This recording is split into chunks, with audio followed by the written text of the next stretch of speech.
So hi ಸ್ನೇಹಿತರೆ, ಹೇಗಿದ್ದೀರಾ? I hope ಪ್ರತಿಯೊಬ್ಬರು ಚೆನ್ನಾಗಿದ್ದೀರಾ ಅಂದ್ಕೊಳ್ತೀನಿ. 1547 ಒಂದು ಪೋಸ್ಟ್ಗಳು ಕೇವಲ SLC ಅಥವಾ ಒಂದು ಸೆಕೆಂಡ್ PUC ಕಂಪ್ಲೀಟ್ ಅನ್ನ ಮಾಡ್ಕೊಂಡಿದ್ದಾರೆ. ನಮ್ಮ ಒಂದು ಕರ್ನಾಟಕದಾದ್ಯಂತ ಪ್ರತಿಯೊಬ್ಬ ಒಂದು ಕ್ಯಾಂಡಿಡೇಟ್ಸ್ಗಳು ಈ ಒಂದು ವೇಕೆನ್ಸಿಗಳಿಗೆ ಅಪ್ಲೈ ಅನ್ನ ಮಾಡಬಹುದು. ಏರ್ಪೋರ್ಟ್ ಕಡೆಯಿಂದ 2 ರಿಂದ 3 ಒಂದು ಬೇರೆ ಬೇರೆ ಒಂದು ಪೋಸ್ಟ್ ಅಲ್ಲಿ ಈ ಒಂದು ಬಂಪರ್ ಆಗಿರುವಂತಹ ಒಂದು ವೇಕೆನ್ಸಿಗಳನ್ನ ರಿಲೀಸ್ ಅನ್ನ ಮಾಡಿದ್ದು, ಇದರ ಬಗ್ಗೆ ಒಂದು ಡೀಟೇಲ್ ಆಗಿರುವಂತಹ ಒಂದು ಅಫಿಷಿಯಲ್ ಆಗಿರುವಂತಹ ಒಂದು ನೋಟಿಫಿಕೇಶನ್ ಅನೌನ್ಸ್ಮೆಂಟ್ ಅನ್ನ ಮಾಡಿದ್ದಾರೆ. ಅಪ್ಲೈ ಮಾಡುವಂತಹ ಒಂದು ಡೇಟ್ ಅನ್ನ ಅನೌನ್ಸ್ಮೆಂಟ್ ಅನ್ನ ಮಾಡಿದ್ದಾರೆ.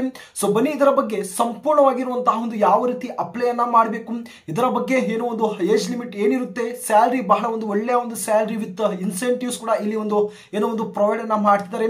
ಇದರ ಒಂದು ಕ್ವಾಲಿಫಿಕೇಶನ್ ಆಗಿರ್ಬೋದು ಮತ್ತು ಬಹಳ ಒಂದು ಇಂಪಾರ್ಟೆಂಟ್ ಆಗಿ ಒಂದು ಸಿಲೆಬಸ್ ಆಗಿರ್ಬೋದು, ನಂತರ ಒಂದು ಸೆಲೆಕ್ಷನ್ ಪ್ರೋಸೆಸ್ ಮತ್ತು ಇದರ ಒಂದು ಲಾಸ್ಟ್ ಡೇಟ್ ಏನು ಎಂಬುದರ ಬಗ್ಗೆ ಸಂಪೂರ್ಣವಾಗಿರುವಂತಹ ಒಂದು ಇನ್ಫಾರ್ಮೇಶನ್ ಈ ಒಂದು ವಿಡಿಯೋ ಮುಖಾಂತರ ಶೇರ್ ಅನ್ನ ಮಾಡ್ತಾ ಇದ್ದೀನಿ. ದಯವಿಟ್ಟು ಈ ಒಂದು ವಿಡಿಯೋನ ತಾವು ಕೊನೆ ತನಕ ನೋಡೋದಕ್ಕೆ ತಾವು ಪ್ರಯತ್ನ ಮಾಡಿ, ಅದೇ ರೀತಿಯಾಗಿ ಚಾನಲ್ ಸಬ್ಸ್ಕ್ರೈಬ್ ಅನ್ನ ಮಾಡ್ಕೊಳ್ಳಿ ಮತ್ತು ನೋಟಿಫಿಕೇಶನ್ ಆನ್ ಅನ್ನ ಮಾಡ್ಕೊಳ್ಳಿ. ಮುಂದೆ ಕೂಡ ಬಹಳ ಒಂದು ಇಂಪಾರ್ಟೆಂಟ್ ಆಗಿರುವಂತಹ ಒಂದು ಜಾಬ್ ಅಪ್ಡೇಟ್ಸ್ ಗಳು ತಮಗೆ ಸಿಗ್ತಾ ಇರುತ್ತೆ. ಇದು ಒಂದು ಡೀಟೇಲ್ ಆಗಿರುವಂತಹ ಒಂದು ಅಫಿಷಿಯಲ್ ಆಗಿರುವಂತಹ ಒಂದು ನೋಟಿಫಿಕೇಶನ್ ಆಗಿದೆ ಸ್ನೇಹಿತರೆ. ಆಲ್ರೆಡಿ ಅನೌನ್ಸ್ಮೆಂಟ್ ಅನ್ನ ಮಾಡಿದ್ದಾರೆ, ರಿಲೀಸ್ ಅನ್ನ ಮಾಡಿದ್ದಾರೆ.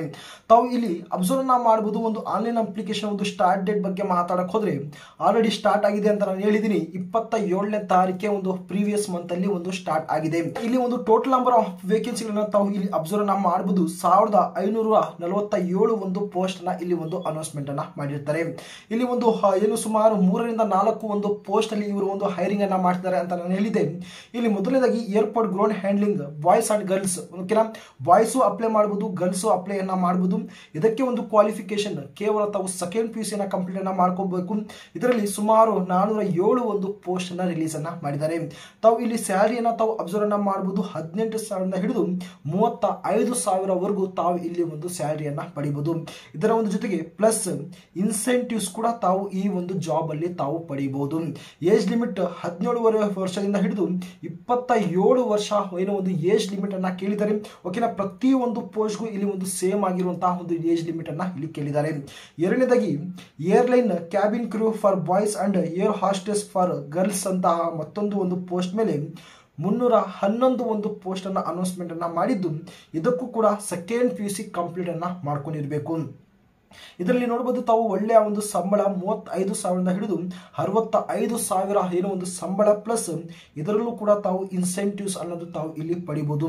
ಮೂರನೇದಾಗಿ travel and airline ticketing boys for and ಗರ್ಲ್ಸ್ಗೆ ಏನು ಒಂದು 387 ಒಂದು ಪೋಸ್ಟ್ ನ ರಿಲೀಸ್ ಅನ್ನ ಮಾಡಿದ್ದು, 18 ರಿಂದ 35,000 ಒಂದು ಸ್ಯಾಲರಿ ಇರುತ್ತೆ. ಸೇಮ್ ಆಗಿರುವಂತಹ ಒಂದು ಏಜ್ ಲಿಮಿಟ್ ಇರುತ್ತೆ. ಕಾರ್ಗೋ ಲೋಡರ್ ಏನೋ ಒಂದು ಫ್ಲೈಟ್ ಲೋಡರ್ ಮತ್ತು ಫುಡ್ ಪ್ಯಾಕಿಂಗ್ ಫ್ಲೈಟ್ ಏನು ಕ್ಯಾಟರಿಂಗ್. ನಾಲ್ಕನೇದಾಗಿ ಏರ್ಪೋರ್ಟ್ ನಲ್ಲಿ ಒಂದು ಫ್ಲೈಟ್ ನಲ್ಲಿ ಏನೋ ಒಂದು ಲೋಡಿಂಗ್ ಅನ್ನ ಮಾಡುವಂತದ್ದಾಗಲಿ ಮತ್ತು ಕ್ಯಾಟರಿಂಗ್ ಕೆಲಸ ಆಗಿರ್ಬೋದು ಮತ್ತು ಫುಡ್ ಪ್ಯಾಕಿಂಗ್ ಆಗಿರ್ಬೋದು. ಇದಕ್ಕೆ ಕೇವಲ SLC ಮಾತ್ರ ಇಲ್ಲಿ ಒಂದು ಕ್ವಾಲಿಫಿಕೇಶನ್ ನ ಕೇಳಿದ್ದಾರೆ. ಇಲ್ಲಿ ಸ್ಯಾಲರಿ ಕೂಡ 18 ರಿಂದ 22,000 ಅಂತ ಒಂದು ಸ್ಯಾಲರಿಯನ್ನ ಮೆನ್ಷನ್ ಮಾಡಿದ್ದಾರೆ. ಇಲ್ಲಿ ಕೂಡ ಒಂದು ಸೇಮ್ ಆಗಿರುವಂತಹ ಒಂದು ಏಜ್ ಲಿಮಿಟ್ ಇರುತ್ತೆ. ಇಲ್ಲಿ 447 ಒಂದು ಪೋಸ್ಟ್ ಅನ್ನ ಅನೌನ್ಸ್ಮೆಂಟ್ ಅನ್ನ ಮಾಡಿದ್ದು, ಸುಮಾರು 1547 ಒಂದು ಪೋಸ್ಟ್ ಅನ್ನ ಇಲ್ಲಿ ಒಂದು ಅನೌನ್ಸ್ಮೆಂಟ್ ಅನ್ನ ಮಾಡಿರ್ತಾರೆ.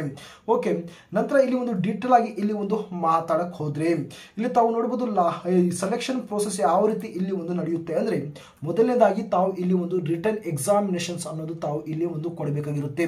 ಅದು ಯಾವ ಒಂದು ಸಬ್ಜೆಕ್ಟ್ ಮೇಲೆ ಎಷ್ಟೆಷ್ಟು ಕ್ವಶನ್ಸ್ ಬರುತ್ತೆ ಅಂತ ನಾನು ಮುಂದೆ ಹೇಳ್ತೀನಿ. ಮೊದಲನೇದಾಗಿ ಒಂದು ರಿಟರ್ನ್ ಎಕ್ಸಾಮಿನೇಷನ್ಸ್ ಅನ್ನ ತಾವು ಕೊಡಬೇಕಾಗಿರುತ್ತೆ.